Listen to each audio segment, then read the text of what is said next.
Hi, my name is James Walker. I'm here to talk about Franklin Elementary School's trip to Vermont thanks to the John Killingbeck Scholarship.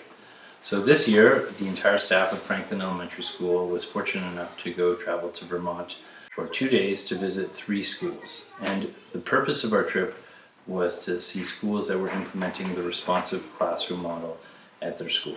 We also wanted to go see the PBIS data gathering system and see how we could marry those two concepts and bring them back to our school, Franklin Elementary School, here in the New Frontier School Board.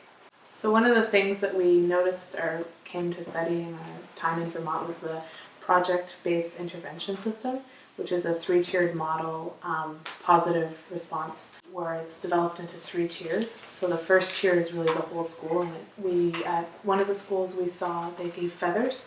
So they really gave a token to each student for following positive behaviors in the school.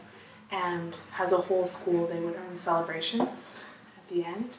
The second tier, one that we were really interested in, was the check-in, check-out. So it was only certain students that were having trouble in the first tier of PBIS. Throughout the day, their day was divided and they checked in to see how their day was going and kind of restarted after the second period. And the data that they collected helped them realize what they needed to focus on with those students.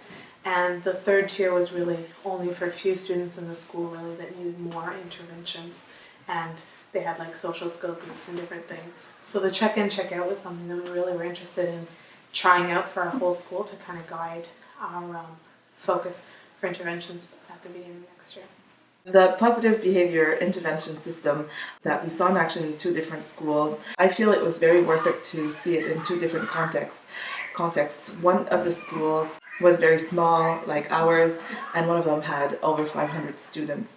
And I feel like the fact that we were able to understand the model better in the small school means that we'll be able to apply it better in our school after.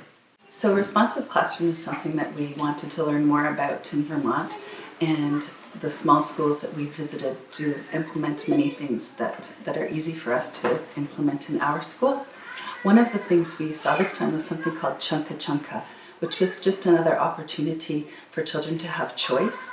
And this would be a time at the beginning of the day where it could be curriculum-based, it could be athletically based, it could be musically based, but a child would actually have their choice of where they will plug in. And the name Chunka Chunka was just referring to a period of time. So we thought that was a really neat way to describe it, and is something that we already incorporate a lot of choice in our school, and it was one other opportunity to do so. During our visit to Vermont, we visited several schools, and some of the practices we decided to bring back was a red dot system.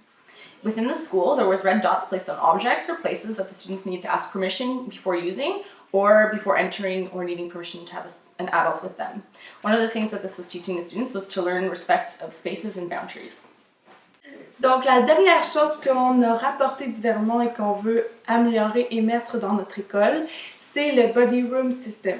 Le Body Room System, ça consiste à pairer des classes ensemble pour que si on a besoin qu'un élève sorte de la classe, il y a un endroit où il doit se diriger dans une classe, donc dans une classe voisine de même cycle ou dans un endroit dans l'école où il doit aller. De cette façon-là, les élèves, dès le début de l'année, savent que s'ils ont un mauvais comportement, ils vont vers cet endroit-là. Part of the magic of working in a small school like Franklin Elementary School and taking advantage of scholarships like the John Killingbeck Scholarship is that it allowed all 5 teaching staff to participate in this trip. The 3 schools we saw gave us a number of concrete strategies that we could bring back, but it also gave us time to work together as a team to find new ways to move our school forward. Whether it be with student behavior or school organization, we're always looking for those ways to make positive change for the students. Participating in this trip really brought the staff further together, and as an administrator in the first year in the school, allowed me to get to know the people I work every day with. At the heart of this all is our desire for student success.